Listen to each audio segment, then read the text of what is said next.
Bismillahirrahmanirrahim. Thawabu imatatil adha 'anit tariq wa af'alin ukhra minal khair. Pahalanya menyingkirkan hal yang mengganggu, kerikilkah, sampahkah, atau yang lain, 'anit tariqi, dari jalan, wa af'alin ukhra, dan sekian banyak perbuatan yang lain-lain, pahalanya perbuatan yang lain-lain, minal khairi, berupa kebaikan. Qala, telah berfirman Allah Ta'ala, Maha Tinggi Allah, wa ma, dan perkara yaf'alu, yang mereka kerjakan, yang dikerjakan oleh orang-orang soleh yang telah disebutkan di atas. Laisu sawa'a min ahlil kitab ummatun qa'imatu yatluna ayatil ana al-laili hum yasjudun yu'minuna billahi wal yawmil akhir wa ya'muruna bil ma'ruf wa yanhauna 'anil munkari wa yusari'una fil khairat wa ulaika minas salihin wa ma yaf'alu min khairin falan yukfaru. Maka wa ma yaf'alu min khairin ini tidak semua orang masuk, tetapi orang-orang soleh, orang-orang yang membuat kebaikannya sesuai dengan aturan yang diridhai Allah. Kalau orang itu berbuat kebaikan bukan sesuai aturan, itu seperti orang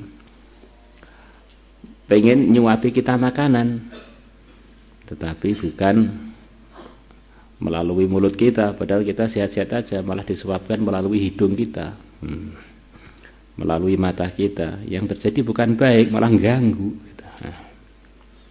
Orang itu masuk kelas baik, tapi kalau tidak sesuai prosedur, masuknya lepas jam pelajaran selesai, itu namanya bukan ketaatan, tapi pelanggaran.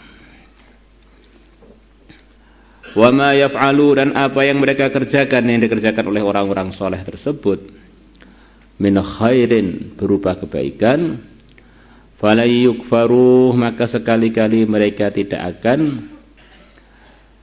dibalas, sekali-kali mereka tidak akan dihalangi dari pahala kebaikan yang mereka kerjakan itu. Terusannya, wallahu alimum bil muttaqin, dan Allah adalah maha tahu dengan orang-orang yang takwa. Kalau takwa mesti kebaikannya akan ada balasannya, tidak ada orang takwa yang kebaikannya tidak terbalas. Wa qala ta'ala, dan Allah Ta'ala telah berfirman, wa ma tuqaddimu, dan apa yang telah kalian dahulukan, li anfusikum, untuk diri-diri kalian, min khairin, berupa kebaikan. Apa yang telah kalian dahulukan untuk diri kalian sendiri berupa kebaikan. Ini maksudnya, amalan-amalan kebaikan yang telah kita kerjakan itu hakikatnya telah kita kirim ke akhirat sana untuk kita ambil keuntungannya yang sempurna di akhirat sana. Maka diungkapkan di sini ini, apa yang telah kalian dahulukan untuk diri kalian berupa kebaikan. Maka kalau kita berbuat baik itu disertai dengan fikir, maksud saya adalah ridhonya Allah. Dan ini adalah untuk negeri akhirat sana. Maka di dunia dibalas, di dunia disalahpahami, di dunia dicemooh, itu enggak masalah, asalkan kita ini diridhoi Allah dan bermanfaat untuk akhirat kita di sana. Karena di dunia ini tempatnya ujian, dan dunia ini begitu sebentar. Orang itu di dunia, sebaik apapun dia berbuat baik pada orang-orang di dunia ini, begitu mati itu loh, orang yang paling dia baiki, keluarganya itu ya tidak siap dikubur bareng dengan dia. Baru dia mati sebentar, 1 jam 2 jam, keluarganya juga sudah pada ngantuk, lupa banyak hal mengenai dia. Nanti selepas dia dikubur, ya paling seminggu bisa datang sekali, sudah lumayan. Maka orang yang beramal karena makhluk itu benar-benar ruginya itu sempurna. pengen dipuji,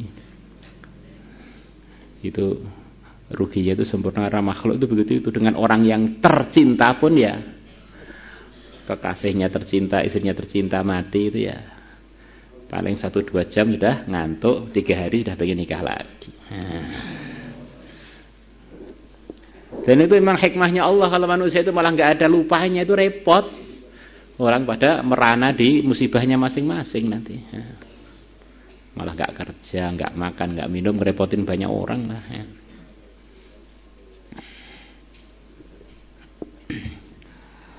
Tajiduhu, maka kalian akan menumpukan kebaikan tersebut indallah, di sisi Allah. Huwa, kebaikan tadi, khairan, adalah lebih baik, wa a'dhama ajra, dan lebih besar balasannya, upahnya. Kebaikan kecil-kecil aja sepertinya, ternyata balasannya luar biasa.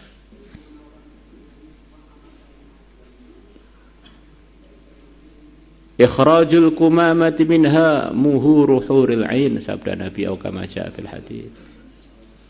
Mengeluarkan kotoran-kotoran dari masjid adalah merupakan maharnya bidadari. Kita membersihkan masjid ringan aja, tidak perlu tenaga yang begitu besar. Begitu di akhirat kaget, Masya Allah, bidadari sudah senyum-senyum. Kamu siapa? Lah saya yang tuan mahari waktu membersihkan masjid itu. Masjid mana? Masjid pusat, masjid Rangkil. Oh, yang suka bersih-bersih masjid, waduh, bidadarinya banyak. Yang suka ngotori, wah, bidadari pada melengos. Kenapa melengos? Saya di surga, suka ngotori masjid. Kira-kira begitu. Nah, kalau perempuan, Allah lebih tahu apa yang disukai perempuan. Di antara yang paling disukai perempuan, katanya normalnya perempuan paling suka kalau dia dibilang di surga sana, bidadari dengan kamu itu gak ada apa-apanya.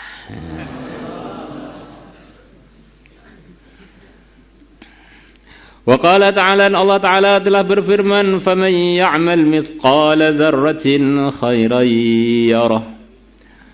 Barang siapa mengerjakan mithqala dzarratin, seberat biji dzarrah, khairan, berupa kebaikan, yarahu, maka dia akan melihat kebaikan yang dia kerjakan itu, walaupun seberat biji dzarrah, sekecil apa, sekecilnya perkara yang terkecil.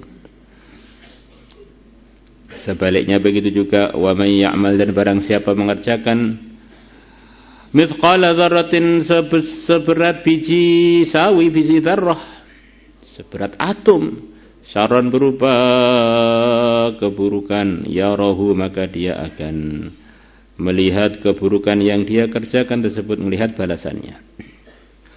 Wa an Aisyah anha anna Rasulullah, bahwasanya Rasulullah sallallahu alaihi wasallam qal, beliau bersabda, khuliqa, telah diciptakan, kullu insanin, semua manusia. Semua manusia ini, kata para ulama, maksudnya manusia yang normal, normalnya manusia.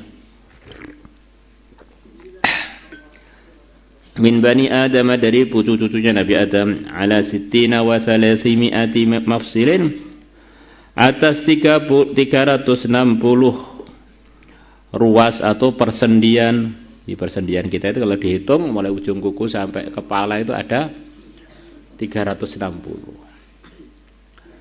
Ini pemahaman yang zahirnya hadis begitu itu. Ada yang mengatakan 360 itu tidak bilangan pasti, maksudnya banyak, ratusan. Ada yang mengatakan ini tahqiq, ta'yin, ya memang begitu itu, 360 kalau dihitung. Faman kabbarallah, maka barang siapa dia mengagungkan Allah di antara ungkapannya Allahu Akbar, wa hamidallah, dan dia muji Allah di antara ungkapannya Allah, wa halalallah, dan dia telah menafikan selain Allah, mentahlilkan Allah, maksudnya menafikan selain Allah, maksudnya la ilaha illallah. Wa sabbahallah, dan dia musuhkan Allah di antara ungkapannya subhanallah, wa astaghfirullah, dan dia minta maaf Allah kepada Allah di antara ungkapannya astaghfirullah. Wa azala hajra, dan dia telah menyingkirkan batu an tariqil muslimin, dari jalannya orang-orang Islam. Au syaukatan, atau dia menyingkirkan duri, au adman, atau tulang, an tariqil muslimin, dari jalannya orang-orang Islam, wa amara bima'rufin, dan dia memerintahkan kebaikan, au naha an munkarin, atau dia melarang dari kemungkaran, adadatil kasitin wa thalathimi'ah, sejumlah 360 perbuatan kebaikan. Di minimalnya kebaikan yang kita buat tiap hari minimal 360, kok sampai lengkap 360. Fa innahu yumsi yauma idzin, maka sungguhnya dia masuk sore hari itu. Wa qad zahzaha nafsu 'anil nar, dan sungguh dia telah menjauhkan dirinya dari neraka. Dan orang itu kalau sudah dijauhkan dari neraka, dialah hakikatnya orang yang sukses. Dia ini telah dijauhkan dari murkanya Allah. Faman zuhziha 'anil nari wa udkhilal jannata faqad faz. Barang siapa telah dijauhkan 'anil nar, dari api neraka, wa udkhilal jannah, dan dia telah dimasukkan di surga, faqad faza, maka sungguh dia telah beruntung, telah sukses. Dalam riwayat yang lain, fa innahu yamshi, maka sungguhnya dia yang telah mengerjakan kebaikan sejumlah 360 kali. Fa innahu yamshi, maka sesungguhnya dia berjalan yauma idzin, hari itu. Wa qad zahzaha nafsu 'anil nar, dan sungguh dia telah menjauhkan dirinya dari api neraka. Qala Abu Thawbah, wa qala, terkadang rawi mengatakan yamshi, yakni bisinil mujamah, dengan sin yang dititik saat dititik. Rawahu Muslim, Imam Muslim telah mengatakannya. Allah, insyaallah kita kerjakan. Di kebaikan itu untuk diri kita. Para anbiya itu nanam kebaikan. Dan nanam kebaikan itu berbeda dengan nanam padi. Tempatnya subur, enggak subur, mesti subur. Itu kebaikan. Jadi kalau nanam padi tempatnya enggak subur, enggak tumbuh. Tapi kalau nanam kebaikan, walaupun tempatnya tertandus pun tetap kita dapat kebaikan. Maka para anbiya menanam kebaikan pada umatnya. Umatnya sebagian enggak mau ditanami, bahkan semuanya enggak mau ditanami, tetap para anbiyanya dapat pahala sempurna. Maka nanam kebaikan itu karena Allah, maksudnya ridhonya Allah. Maka orang mau nggak mau, suka nggak suka, respon baik atau respon buruk, itu bukan maksud. Manusia ini memang usianya adalah salah paham itu. Salah paham bahkan dengan dirinya sendiri loh, salah paham kadang-kadang. Badannya sudah nggak cocok minum kopi, tapi mulutnya minta kopi terus, setiap masuk ke perutnya sakit lambung, gitu. Jadi orang itu sering salah paham dengan dirinya sendiri, nggak usah jauh-jauh dengan orang lain. Ada orang sakit mah, badannya sudah ngeluh kalau kena sambal mesti kambuh, tapi lidahnya maksa, pokoknya harus sambal. Akhirnya makan sambal, begitu masuk perut langsung badannya protes semua, gregesan semua. Memang dunia begitu itu. Dunia bukan tempatnya sepakat. Dunia ini adalah ujian perbedaan. Liyabluwa ba'dakum bi ba'd wa la yazaluna mukhtalifin. Sampai kita juga sering berbeda dengan diri kita. Maka ketika perbedaan, jadilah orang yang dewasa bagaimana mengambil titik yang terbaik untuk ridhonya Allah di situ itu. Titik terbaik untuk manfaat kita akhirat. Dan kalau sudah manfaat akhirat itu pasti di dunia ya dapat ketenangan minimalnya. Karena kebaikan itu mengandungi nur ketenangan, nur sakinah. مولاي صل وسلم دائما أبدا على